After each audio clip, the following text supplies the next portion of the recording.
સમાચારોમાં આગળ વાત કરીએ તો જૂનાગઢ કૃષિ યુનિવર્સિટીની લેબોરેટરી દ્વારા તાજેતરમાં કરાયેલા પરીક્ષણમાં એક ચોંકાવનારો રિપોર્ટ સામે આવ્યો છે। ખેતીની જમીનમાં પોટાશ અને મેગ્નેશિયમના તત્વોની મોટી ઉણપ જોવા મળી છે। ખાસ કરીને દરિયાઈ વિસ્તારોમાં જમીનના નમૂના લેવામાં આવ્યા હતા, જેમાં જમીનમાં જરૂરી પોષક દ્રવ્યોની ઉણપ જોવા મળી હતી। ખેડૂતો દ્વારા એક કરતાં વધુ પાક લેવાના કારણે જમીનમાં પોષણ અને પોષક દ્રવ્યો જે છે તે ઓછા થયા છે અને વધુ ઉત્પાદનની લાલચમાં ખેડૂતો રાસાયણિક ખાતરો અને જંતુનાશક દવાનો ઉપયોગ કરે છે, જેથી જરૂરી દ્રવ્યોનો નાશ થતો હોવાનું કૃષિ નિષ્ણાંત જણાવી રહ્યા છે। ખેડૂત દ્વારા પોષક તત્વોનો જે ઉપયોગ છે એ બેલેન્સમાં નથી। ખેડૂત આજ એવી વસ્તુથી ટેવાયેલો છે કે ભાઈ 2 વીઘે 1 બેગ ડીએપી નાખું તો એ મગફળીમાં પણ એ રીતના નાખશે અને કપાસમાં પણ એ રીત। તો કપાસની જે જરૂરિયાત છે એ 50% પણ પૂરી નથી થતી અને મગફળીની જરૂરિયાત છે એના કરતાં વધારે પડતું જે છે એ પોષક તત્વો જઈ રહ્યા છે અને ખેડૂત છેલ્લા 20 કે આપણે એનાથી વધારે વર્ષથી કોઈ સેન્દ્રિય ખાતર કે છાણિયું ખાતર પણ ઉપયોગ કરતો નથી, માત્ર ડીએપી યુરિયા નાખી અને ઉત્પાદન લઈ લે છે। તો એના લીધે જે આ જમીનની અંદર પોષક તત્વોનું બેલેન્સ વિખાવાના લીધે જે છે એ ઘણા એવા પાકના ઉત્પાદન મોટા ભાગના ઘટ્યા છે। તો પોરબંદરમાં તંત્ર પ્રવાસન સ્થળોના વિકાસના ગાણા ગાય છે, પરંતુ એ જ તંત્ર નબળા વિકાસ કામો અને બેદરકારી સામે આંખ આડાકાન કરે છે। પોરબંદર શહેરની રમણીય ચોપાટીના વિકાસ માટે વપરાયેલી કરોડો રૂપિયાની રકમ પાણીમાં ગઈ હોવાનું સામે આવ્યું છે। બિપોર જોઈ વાવાઝોડા બાદ લાંબા સમયથી ચોપાટીના પ્રવેશ દ્વાર જર્જરિત હાલતમાં અને પ્રાથમિક સુવિધાઓનો અભાવ જોવા મળી રહ્યો છે। પોરબંદર છાયા નગરપાલિકા સંચાલિત જે આપણે ચોપાટીમાં જે આપ કહો છો એ ગેટ માટેનું પણ આયોજન થઈ ગયેલું છે। એ ત્રણેય ગેટ રિપેર કરી અને સરખી રીતે કરવાની વ્યવસ્થા આપણે કરવાની સૂચના આપી દીધેલ છે અને પાણી માટે જે કહો છે આટલા બધા પ્રવાસીઓ આવે છે એટલે ઘણી વખત ઘટ થતું હોય છે, તો આપણે લોકોએ પાણીની પણ સૂચના આપીને ટૂંક સમયમાં એ સુવિધા પણ સરસ રીતે અટક્યા વિના થઈ જશે। રાજ્ય સરકાર તરફથી નગરપાલિકાને લાખો રૂપિયાની ગ્રાન્ટો મળે છે, પરંતુ નગરપાલિકા એનો કઈ જગ્યાએ ઉપયોગ કરે છે પોરબંદરના નાગરિકોને ખબર નથી પડતી। કારણ કે રાજ્ય સરકાર તરફથી વખતો વખત જુદા જુદા કામો માટે ગ્રાન્ટો ફાળવે છે, પરંતુ એનો સદુપયોગ આ ચોપાટી માટે કરવામાં નથી આવતો। એ પોરબંદરના નાગરિકોની મોટી કમનસીબી છે। જામનગરનું જોડિયા માર્કેટિંગ યાર્ડ વિવાદમાં છે। ટેકાના ભાવે મગફળીને ખરીદીને લઈ વિવાદ જોવા મળી રહ્યો છે। મગફળી રિજેક્ટ થવાનું કારણ પૂછતા માર માર્યા હોવાનું સામે આવી રહ્યું છે। લેખિતમાં કારણ જણાવવાનું કહેતા ખેડૂતને માર મરાયો। જિલ્લા પંચાયતના પૂર્વ પ્રમુખના પુત્રએ માર માર્યાનો આક્ષેપ છે। એપીએમસીના સેક્રેટરી મયુર ચુનિયારા સહિત 2 સામે ફરિયાદ પણ નોંધાઈ છે, ત્યારે પોલીસે જાણવા જોગ અરજી લેતા ખેડૂત કોર્ટમાં ગયા। ત્યાં આવ્યા ને મને કટાક્ષમાં કીધું ઊંચા અવાજે કે ભાઈ લેખિત તમારે જોઈએ છે, એટલે મેં કીધું હા ભાઈ મારે લેખિતમાં જોઈએ છે। પછી ઊંચા અવાજમાં જ એ પોતે કટાક્ષમાં પાછા બોલ્યા બીજા સાંભળે એ રીતે કે ભાઈ આમને લેખિત જોતું હોય તો આપી દો, કે નોકરિયાત તો નવરા છે, કે આપણે લેખિત આપવા માટે નવરા નથી। એટલે મેં કીધું ભાઈલા મારે ખાલી લેખિત જોઈએ, બીજી કઈ વાત નથી। એટલે એમાં એ ભાઈ ઉશ્કેરાઈ ગયા ને સીધી હાથ ચાલાકી કરી લીધી, 2-3 ઠોઠ કરી લીધી। ભાવની ખરીદી કરેલા કોઈ પણ અધિકારી મારવાની કોશિશ થયેલી નથી। ઘટના શું બની હતી? ખેડૂતની મગફળી રિજેક્ટ થઈ છે, શું છે એ જે ભાઈ ખેડૂત છે મહેશભાઈ કરીને, તેમની મગફળી એફએક્યુ દ્વારા ધોરણ મુજબ ન હોવાથી તે રિજેક્ટ કરેલી હતી। ગોંડલ માર્કેટિંગ યાર્ડમાં ગોંડલનું પ્રખ્યાત મરચાની આવક નોંધાઈ છે। યાર્ડમાં અંદાજે મરચાની 45 થી 50 હજાર ભારીની આવક થવા પામી હતી। યાર્ડ બહાર બંને બાજુ 3 થી 4 કિલોમીટર વાહનોની લાંબી લાઈનો લાગી હતી। હરાજીમાં 20 કિલો મરચાના સરેરાશ ભાવ ₹1000 થી લઈ 3800 સુધીના બોલાયા હતા। સમગ્ર ભારતભરમાં ગોંડલનું મરચું પ્રખ્યાત હોય અન્ય રાજ્યોમાંથી વેપારીઓ માલ ખરીદવા માટે ગોંડલ યાર્ડમાં આવતા હોય છે। સમગ્ર સૌરાષ્ટ્રભરમાંથી ખેડૂતો પોતાની જણસી વેચવા ગોંડલ માર્કેટિંગ યાર્ડમાં આવતા હોય છે। યાર્ડના સત્તાધીશો દ્વારા મરચાની આવકને લઈને અન્ય કોઈ જાહેરાત ન કરવામાં આવે ત્યાં સુધી મરચાની આવક સદંતર બંધ કરવામાં આવી છે। ગોંડલિયા મરચાની આજે આવક કરવામાં આવી હતી। સમગ્ર સૌરાષ્ટ્રના ખેડૂતો મરચા લઈ અને ગોંડલ માર્કેટિંગ યાર્ડમાં લઈને આવ્યા હતા, ત્યારે અંદાજિત 50,000 વારીની આજે ગોંડલ માર્કેટિંગ યાર્ડમાં મરચાની આવક થઈ હતી। અત્યારે મરચું ખરીદવા સમગ્ર ભારતમાંથી જ્યારે વેપારી આવતા હોય ત્યારે અમે અલગ અલગ કંપનીઓને મેલ કરી અને એક્સપોર્ટરને પણ અત્યારે બોલાવવામાં આવ્યા છે. લગભગ અમેરિકા, તાઇવાન, ચાઇના જેવા કેટલાય દેશોમાં ગોંડલનું મરચું એક્સપોર્ટ થતું હોય અને અત્યારે મરચાની ભાવ સાનિયા, રેવા, કોલરજી મરચું અત્યારે વધારે ફેમસ હોય તો મરચું અત્યારે 1500થી લઈ અને 4000 રૂપિયા સુધી મરચું હરાજીમાં વેચાતું હોય. મારા મરચા નવ ભારી આવ્યા હતા 2451માં બજાર આવી. બજાર ભાવ સાધારણમાં સારું કહેવાય ક્વોલિટી પ્રમાણે ને 2500 થી 4000 રૂપિયા બજાર ચાલે છે. તમારા મરચાના શું ભાવ આવ્યો? 2451 રૂપિયા. ગોંડલની અંદર રાજસ્થાનના, મહારાષ્ટ્રના, એમપીના, કર્ણાટકના બધા વેપારી આવે છે. ગોંડલની મરચાની ક્વોલિટી સારી આવે છે અને ભાવ પણ સારો છે. સાનિયા અને રેવા બીજી 2-4 ક્વોલિટી છે જે સારી આવે, કલર, ખુશ્બુ, મીઠાશ આની મરચીમાં સારી ક્વોલિટી હોવાથી આખા ઇન્ડિયાના માણસો આ મરચું લેવા આવે છે અને અહીંના બધા વેપારીઓ પણ સારા છે અને ભાવ પણ આ વખતે 1000થી લઈને 3200-3000 સુધીના ભાવ છે. ભાવ ખાસ મળતા નથી. થોડા હુકા હોય થોડા લીલા પણ કોઈ ભાવ એવા મળતા નથી. શું ભાવ આવ્યા છે આજે? ભાવ આવ્યા 2400 ને 2200 ને એવા આવ્યા. અમદાવાદમાં ગેરકાયદે બાંધકામનો મુદ્દો ગરમાયો છે. ભાજપના ધારાસભ્ય અમિત શાહે આક્ષેપ લગાવ્યા છે. અમિત શાહે કહ્યું કે જમાલપુરમાં અસામાજિક તત્વોનો ત્રાસ છે. મારા ઘરે આવી જમાલપુરના રહીશોએ કહ્યું હતું. સ્થાનિક ધારાસભ્યો લોકોની મદદ નથી કરતા, જેથી મેં પત્ર લખીને પાલિકાને જાણ કરી હતી. આવા ગેરકાયદે બાંધકામ નહીં ચલાવી લેવાય. વધુમાં એમએલએ અમિત શાહે કહ્યું કે જમાલપુરના ધારાસભ્ય ઇમરાન ખેડાવાલા જે છે તેનું પણ નિવેદન સામે આવ્યું અમિત શાહને લઈને. તેઓએ કહ્યું કે મધ્ય ઝોનમાં પણ ગેરકાયદે બાંધકામ છે તે દૂર થવા જોઈએ. હેરિટેજ બિલ્ડિંગ તોડી પાડવા માટે અનેકવાર રજૂઆત કરાઈ છે. મેં પત્ર લખી એએમસીને પણ આ બાબતે જાણ કરી છે. ત્યારે ખેડાવાલાએ વધુમાં કહ્યું કે સ્કૂલના બાંધકામવાળી જગ્યા મસ્જિદ ટ્રસ્ટની છે. એએમસી ભાડાથી સ્કૂલ ચલાવતી હતી. એએમસીના અધિકારીઓ હાલ તપાસ કરે. જમાલપુરના કેટલાક નાગરિકો શાળાનો પ્રેસ આપ્યા પછી મારા ઘરે આવ્યા હતા અને તેમને કહ્યું કે અમારા વિસ્તારમાં 8 થી 10 હજાર વારના પ્લોટમાં માથાભારે માણસો કોર્પોરેશનની જમીનનો કબજો લઈને ધંધો કરી રહ્યા છે. અમારા ધારાસભ્ય અમને મદદ નથી કરતા, તમે અમને મદદ કરો. એટલે હું મ્યુનિસિપલ કમિશનર પાસે જઈને મેં આ ગેરકાયદેસર બાંધકામો, કોર્પોરેશનની 200 કરોડની પ્રોપર્ટી જો કોઈ દબાઈને બેઠું હોય તો ચૂપચાપ ના બેસી રહેવાય. ખરેખર જે આ જગ્યાની વાત છે, આ જગ્યા જે છે એ જમાલપુર કાચની મસ્જિદ ટ્રસ્ટની જગ્યા છે અને અમદાવાદ મ્યુનિસિપલ કોર્પોરેશન ત્યાં ભાડાના મકાન તરીકે શાળા ચલાવતી હતી.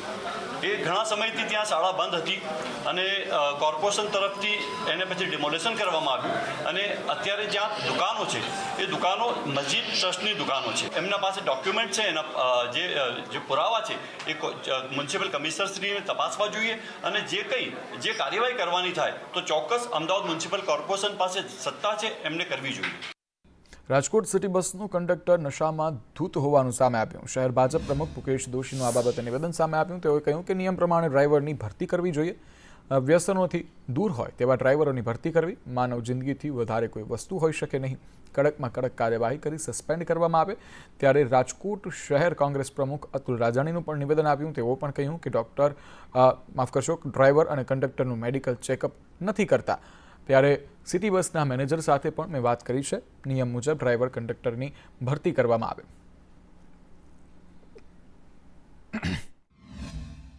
રાજકોટ મહાનગરપાલિકાની સિટી બસની તો એમાં પણ નિયમોને આધીન ડ્રાઈવરોની ભરતી થાય. વ્યસનથી દૂર હોય અને કોઈની મામૂલી જિંદગી જોખમમાં ન મુકાય એ જોવાની જવાબદારી પણ તંત્રની છે. પણ જ્યાં સુધી લોકોમાં જાગૃતિ નહીં આવે અને ટ્રાફિકનું સેલ્ફ નિયમન ન થાય ત્યાં સુધી આ મને એવું લાગે છે કે આ પ્રશ્ન પેચીદો પ્રશ્ન હંમેશા રહેશે. એટલે લોકોએ પણ સ્વયં ડિસિપ્લિન રાખવી જરૂરી છે. વ્યસન કરતા કે કોઈ પણ પ્રકારની ગેરકાયદેસર પ્રવૃત્તિ સાથે જોડાયેલા કોઈ પણ કર્મચારી હોય કે કોઈ પણ વ્યક્તિ હોય એમને તાત્કાલિક અસરથી સસ્પેન્ડ કરવો જોઈએ અને કડકમાં કડક એમની સામે કાર્યવાહી કરવી જોઈએ. ખરેખર જ્યારે ડ્રાઈવરોની ભરતી કરે છે ત્યારે એના લાયસન્સ ચેક કરવા જોઈએ, એનું શારીરિક હેલ્થ સારી છે એ પણ ચેક કરવું જોઈએ.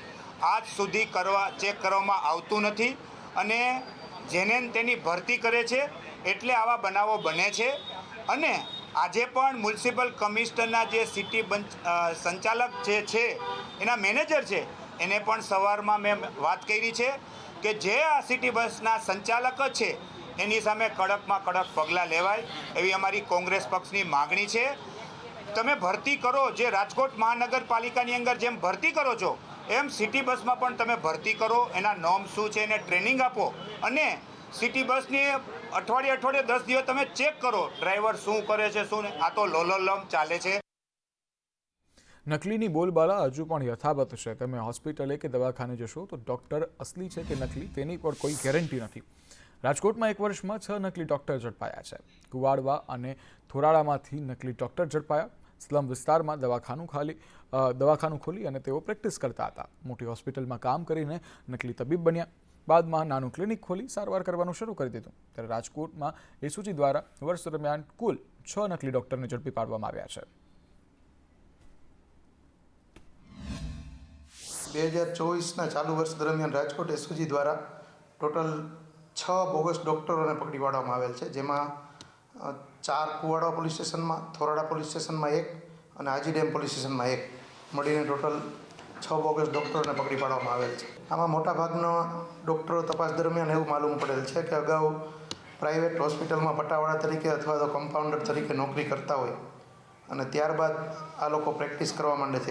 એલોપેથિક દવાઓ આપે છે, ઇન્જેક્શન આપે છે, બાટલા ચડાવે છે. આવી પ્રેક્ટિસ આ લોકો ત્યારબાદ કરવા માંડે છે આ અનુભવના લીધે. અમરેલી જિલ્લામાં બિસ્માર રોડ રસ્તાને લઈ વાહન ચાલકો ત્રાહિમામ પુકારી ઉઠ્યા છે. ખાંભાથી થોરડી રાજુલા પીપાવાવ સાવરકુંડલાને જોડતો સ્ટેટ હાઈવેનો મુખ્ય માર્ગ જે છે તે 1.5 થી 2 ફૂટના મસમોડા ખાડાગ્રસ્ત છે, જેને લઈ વાહન ચાલકોને અકસ્માતનો ભય સતાવી રહ્યો છે. આટલું જ નહીં, તંત્રના પાપે અનેક લોકો અકસ્માતનો ભોગ પણ બન્યા છે. સરકાર દ્વારા ચોમાસા બાદ રોડ રસ્તાઓ સમારકામ કરવાની જાહેરાતો તો થઈ, પરંતુ હજુ સુધી રાજ્યના અનેક જિલ્લાઓમાં રસ્તાઓ બિસ્માર જ છે. આ અંગે અનેક રજૂઆતો બાદ પણ તંત્રના પેટનું પાણી કેમ નથી હલતું તે એક મોટો સવાલ છે. રોજે રોજ આમાં ન હોય એવા બનાવ બને છે. ટાયર તૂટે છે ગાડીઓના, રીંગું ભાંગી જાય છે, અવારનવાર એક્સિડન્ટ થાય છે ને રોડ એટલો બધો ભયંકર બીમાર છે કે અહીંયા તો ખાડા ઓછા છે, પણ આગળ જાઓ તો તમને કહું ફૂટના ખાડા પડેલા છે. તો આપણે તંત્રને સરકારશ્રીને એવી વિનંતી કરીએ છીએ કે જેમ બને એમ વહેલા હારે આ રોડ થોડી ખાંભા મેન રોડ રાજુલા છે પીપાઓ એ સરખો કરવામાં આવે. ખાંભા રોડ બહુ ખરાબ છે અને આ રસ્તો રાજુલાને, પીપાવાવને, થોડીને, આંબોડીને આ બધા જોડતો રસ્તો છે અને જેમ વહેલી તકે જેમ બને એમ જલ્દી સરકારશ્રીને વિનંતી છે કે જલ્દી સારો થાય. આ રોડની અમે અવારનવાર સરકારશ્રીને તેમજ તંત્રને રજૂઆત કરેલ છે, છતાં પણ તંત્ર બેરા કાનથી સાંભળી નહીં શકતું હોય કે શું છે તેની કાંઈ ખબર નથી પડતી. માટે માનની સરકારશ્રીને અને તંત્રશ્રીને અમારો અનુરોધ છે કે આ રોડ અતિ બિસ્માર હાલતમાં હોય, આની વહેલી તકે સમારકામ અથવા નવા રોડનું મંજૂરી આવતી હોય તો નવો રોડ કરે, પરંતુ હાલ જે ખાડા પડ્યા છે તેનું સમારકામ કરાવે અને રોડનું રિનોવેશન કરે એવી અમારી સરકારશ્રીને આપના માધ્યમથી માગણી કરીએ છીએ. ખાંભાથી આત્સંગ રાજુલા પીપાઓને જોડતો માર્ગ પણ બિસ્માર બન્યો છે. ત્યારે હું આપને સીધા દ્રશ્ય દેખાય કે ખાંભાથી આત્સંગ રાજુલા પીપાઓ જવાનો માર્ગ બિસ્માર બન્યો છે. જાણે કે રોડ ઉપર ખાડા છે કે ખાડા ઉપર રોડ છે તે જોવું મુશ્કેલ બન્યું છે. ત્યારે અહીંયા વાહન ચાલકો આ રોડને લઈને ત્રાહિમામ પોકારી ઉઠ્યા છે. ત્યારે અનેકવાર સ્થાનિકોએ તમે રાહદારીઓ રજૂઆત કરી પણ તંત્રના કોઈનું પેટનું પાણી હલતું નથી. ત્યારે અહીંયા વારંવાર અકસ્માત થતી છે. ભાવિક કલસરિયા, સંદેશ ન્યૂઝ, ખાંભા, અમરેલી. દ્વારકાની ભાણવડ નગરપાલિકાના સત્તાધીશોએ બુદ્ધિનું પ્રદર્શન કર્યું છે અને જનતાને હાલાકી વધારી છે. સામાન્ય રીતે રોડ બનાવતા પહેલા ગટરની વ્યવસ્થા કરવામાં આવે છે. જો કે ભાણવડ પાલિકાના સત્તાધીશોએ આમ કરવું જરૂરી ન સમજ્યું. શહેરના ભૂતવડ રોડ પર પહેલાં તો આરસીસીનો પાક્કો એકદમ ચમચમાટ રોડ બનાવી દીધો. પછી ખ્યાલ આવ્યો કે ગટરનું મેઇન હોલ આપવાનું તો રહી ગયું છે. હવે તેના વિના પાણીનો નિકાલ કેવી રીતે થશે? એટલે તરત જ સત્તાધીશોએ નવો રોડ જે છે તેને તોડી પાડ્યો અને દોડતા થતાં ગટરને શોધવા માટે આરસીસીના રોડને ખોદી નાખ્યો. રસ્તો બન્યો ત્યારે લોકોએ હાલાકીનો સામનો કરવો પડ્યો હતો. હવે રસ્તો તૂટતા અને જ્યાં સુધી નવો રસ્તો ન બને ત્યાં સુધી ફરી હાલાકીનો સામનો કરવો પડશે. એટલે કે પાલિકાના સત્તાધીશોએ લોકો માટે સવલત વધારવાની જગ્યાએ હાલાકી વધારી દીધી છે.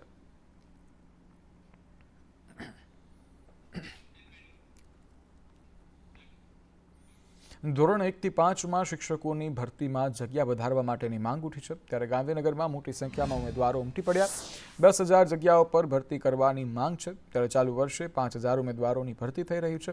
વધુ જગ્યા ખાલી હોવાથી સંખ્યા વધારવા માટેની માંગ ઉઠી છે, ત્યારે 1 થી 5માં 18,000થી વધુ ખાલી જગ્યા છે તેવું ઉમેદવારોનું કહેવું છે. વધુમાં ઉમેદવારોએ કહ્યું કે આરટીઆઈમાં વિગતો સામે આવી છે. ધોરણ 6 થી 8માં વધુ ભરતી થઈ રહી છે.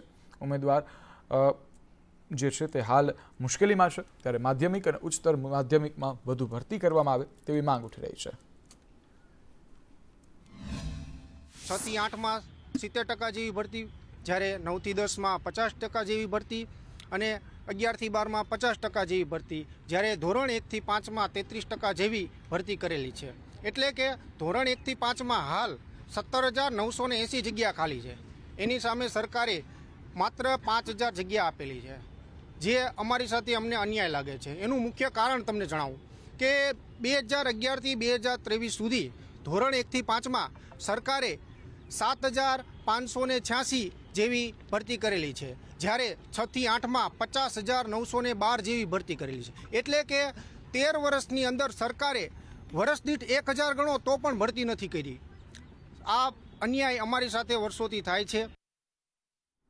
ચૂંટણી પહેલા બનાસકાંઠા કોંગ્રેસમાં મોટું ભંગાણ જોવા મળી રહ્યું છે. સ્થાનિક સ્વરાજ્યની ચૂંટણી અગાઉ કોંગ્રેસમાં ભંગાણ જોવા મળી રહ્યું છે. લઘુમતી મોરચાની સમગ્ર બોડીએ રાજીનામું આપી દીધું છે. લઘુમતી મોરચાના પ્રમુખ સહિત 52 લોકોનું રાજીનામું જોવા મળ્યું છે. લઘુમતી સમાજનો અવાજ દબાવવાનો આક્ષેપ કરાય છે, ત્યારે 2 નેતાઓને ઇશારે અવાજ દબાવવાનો આક્ષેપ કરાઈ રહ્યો છે. મેં મારા સમાજ માટે જે અવાજ ઉપાડી ને જેના લીધે હું નગરપાલિકામાં ગઈ, તો કોર્પોરેટર અબરાર શેખ મને આવીને અપમાનિત થાય એવા શબ્દ વાપર્યા, બરાબર, ને મારા હંગાત ગેરરીતે વાત કરી અને મને ધમકી પણ આપી કહે છે કે તમને હું કઈ બી રીતે ઉઠાવી લેશું. તો એના લીધે મેં પોલીસમાં ફરિયાદ પણ કરેલી છે અને આગળ હું કોર્ટમાં કેસ પણ કરીશ અને જ્યાં સુધી લડવાનું હશે ત્યાં સુધી હું અબરાર શેખને લડીશ. છેલ્લા 35 વર્ષથી માઇનોરિટી સાથે અન્યાય થઈ રહ્યા છે, પણ કોંગ્રેસ આંખ આડા કાન કરી રહી છે. માઇનોરિટી વિસ્તારમાં કામ થતા નથી અને ઝાકીર હુસૈન ચૌહાણ જે મોટા નેતા તરીકે ખુદને દર્શાવે છે એ પણ માઇનોરિટીનો કોઈ ધ્યાન આપતા નથી. અને દિનેશ ગઢવીની જે ભાગલા પાડોને રાજ કરોની આરએસએસની વિચારધારા છે એ પણ માઇનોરિટી સમાજને પોતાના વોટ બેંકની જાગીર સમજી અને નાનામાં નાના કાર્યકરને નડવા અને દૂર કરવાના તમામ પ્રયત્નો કરે છે. બનાસકાંઠા જિલ્લાની અતિ સંવેદનશીલ ગણાતી રાજસ્થાન સરહદ ધરાવતી અમીરગઢ પોલીસ ચેકપોસ્ટ પર 31ને લઈ સુરક્ષામાં વધારો કરવામાં આવ્યો છે. જિલ્લાના પોલીસ જવાનો દ્વારા અમીરગઢ ચેકપોસ્ટ પર 24 કલાક રાઉન્ડ ક્લોક ચેકિંગ કરવામાં આવી રહ્યું છે.